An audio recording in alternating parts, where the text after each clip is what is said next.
Bismillahirrahmanirrahim.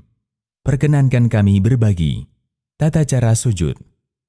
Secara umum, tata cara sujud yang benar telah disebutkan dalam hadis dari Ibnu Abbas radhiyallahu anhuma bahwa Nabi sallallahu alaihi wasallam bersabda, "Umirtu an asjuda ala sab'ati a'dhumin 'ala al-jabhah wa asyara biyadihi 'ala anfihi wal yadaini war rukbatain wa atrafil qadamain." Yang artinya, aku diperintahkan untuk bersujud dengan bertumpu pada 7 anggota badan, dahi, dan beliau berisyarat dengan menyentuhkan tangan ke hidung beliau, 2 telapak tangan, 2 lutut, dan ujung-ujung 2 kaki. Hadis riwayat Bukhari dan Muslim. Berdasarkan hadis di atas, 7 anggota sujud dapat kita rinci sebagai berikut. 1. Dahi dan mencakup hidung. 2. 2 telapak tangan. 3. 2 lutut. 4. 2 ujung-ujung kaki. Adapun bentuk sujud yang sempurna secara rinci dijelaskan sebagai berikut. 1. Menempelkan dahi dan hidung di lantai. Sebagaimana keterangan sahabat Abu Humaid bahwa Nabi Shallallahu Alaihi Wasallam menempelkan dahi dan hidungnya ke lantai. Hadis riwayat Abu Daud dan disahihkan Al-Albani. Nabi Shallallahu Alaihi Wasallam bersabda, "La yaqbalullahu salatan la yusibul anfu minha ma yusibul jabin." Yang artinya, Allah tidak menerima salat bagi orang yang tidak menempelkan hidungnya ke tanah sebagaimana dia menempelkan dahinya ke tanah. Hadis riwayat Ibnu Abi Syaibah, Abdur Razzaq, dan disahihkan Al-Albani. Hadis ini menunjukkan menempelkan hidung ketika sujud hukumnya wajib. 2. Meletakkan kedua tangan di lantai dan sejajar dengan pundak atau telinga. Dari Abu Humaid radhiyallahu anhu, beliau menceritakan bahwa Nabi Shallallahu Alaihi Wasallam meletakkan kedua tangannya ketika sujud sejajar dengan pundaknya, dan terkadang beliau meletakkan tangannya sejajar dengan telinga. Hadis riwayat Abu Daud dan disahihkan Al-Albani. 3. Merapatkan jari-jari tangan dan menghadapkannya ke arah kiblat. Nabi Shallallahu Alaihi Wasallam merapatkan jari-jari tangan ketika sujud. Hadis riwayat Ibnu Khuzaimah, Baihaqi, disahihkan Al-Hakim, dan disetujui Adz-Dzahabi. Beliau menghadapkan jari-jarinya ke arah kiblat. Hadis riwayat Baihaqi dengan sanad yang sahih. Ibnu Umar radhiyallahu anhu mengatakan, Nabi Shallallahu Alaihi Wasallam suka menghadapkan anggota tubuhnya ke arah kiblat ketika sholat, sampai beliau menghadapkan jari jempolnya ke arah kiblat. Hadis riwayat Ibnu Sa'ad dan disahihkan Al-Albani. 4. Mengangkat kedua lengan dan membentangkan keduanya hingga jauh dari lambung. Nabi Shallallahu Alaihi Wasallam tidak meletakkan lengannya di lantai.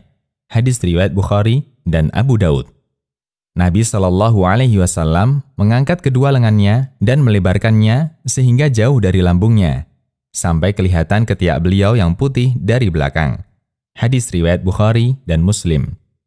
Rasulullah Shallallahu Alaihi Wasallam melebarkan lengannya sehingga anak kambing bisa lewat di bawah lengan beliau. Hadis riwayat Muslim dan Abu Awanah. Nabi Shallallahu Alaihi Wasallam sangat bersungguh-sungguh dalam merenggangkan kedua lengannya ketika sujud, sampai ada sebagian sahabat yang mengatakan, "Sungguh kami merasa kasihan dengan Nabi Shallallahu Alaihi Wasallam karena beliau sangat keras ketika membentangkan kedua lengannya pada saat sujud." Hadis riwayat Abu Daud dan Ibnu Majah dengan sanad hasan. Catatan: membentangkan kedua lengan ketika sujud dianjurkan jika tidak mengganggu orang lain yang berada di sampingnya.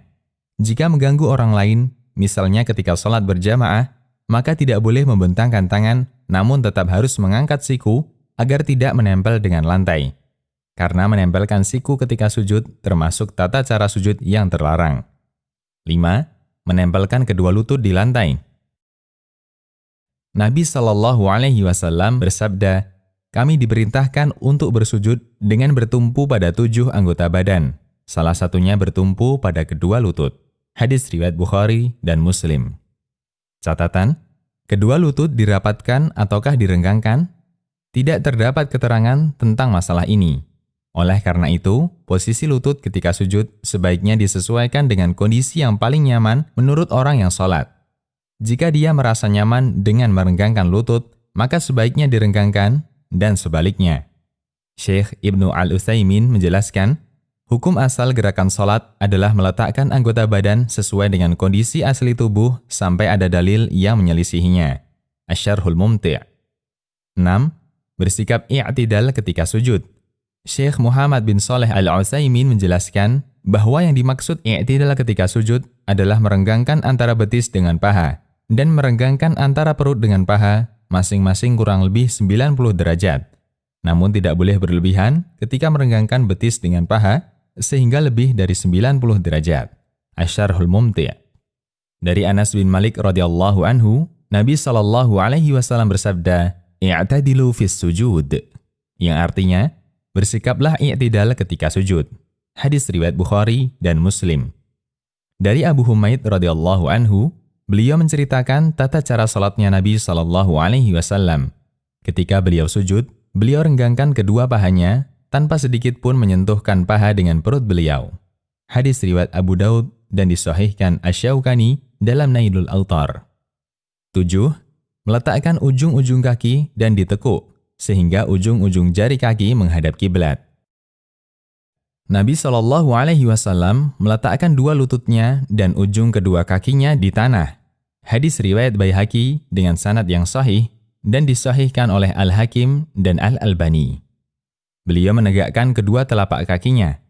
Beliau menghadapkan punggung kakinya dan ujung-ujung jari kaki ke arah kiblat. Hadis riwayat Bukhari dan Abu Daud. 8. Merapatkan tumit.